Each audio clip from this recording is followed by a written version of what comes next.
Yan. Magaling yung ako sa anak. Sa anak. Yan yung lasa.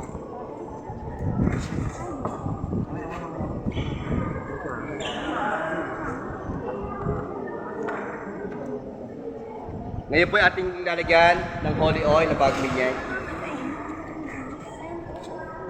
Isa na pagpapali ng panalangin.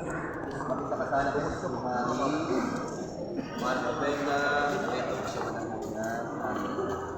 Sa bisa ng pagkapahid ng balangis, makisa ka sana kay Kristong Hari, Pare at Propeta, ngayon at magpasawalang hanggan. Amen. Sa bisa ng pagkapahid ng balangis, makisa ka sana kay Kristong Hari, Pare at Propeta, ngayon at magpasawalang hanggan. Amen.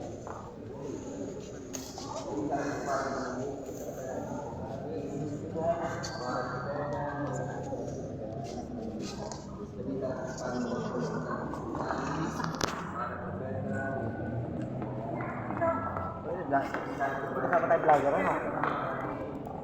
Ayan. Baka. Mga ninong inang, pakitas mo na kandila.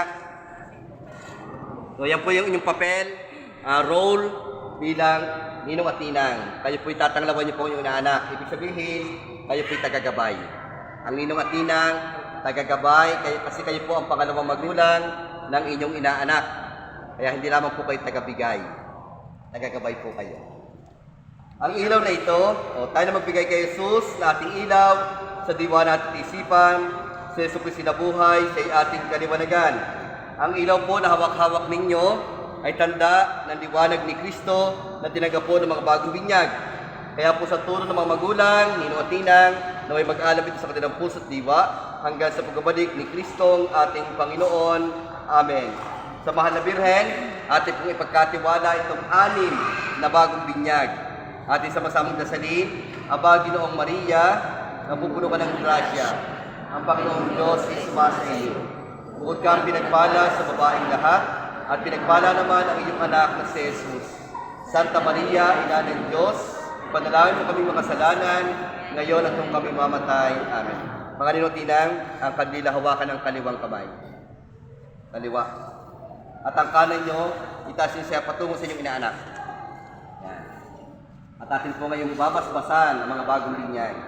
Sa tulong at panalangin po ng mga ninong at ninang.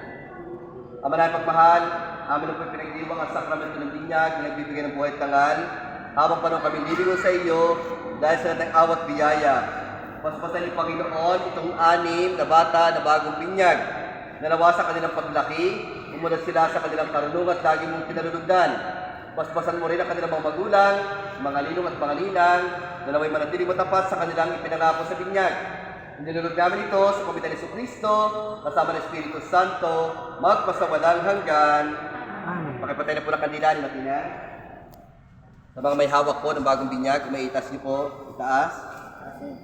Bilang pagpaparangan natin sa mga bagong binyag, bigyan natin sila ng isang masigabong palakpakan.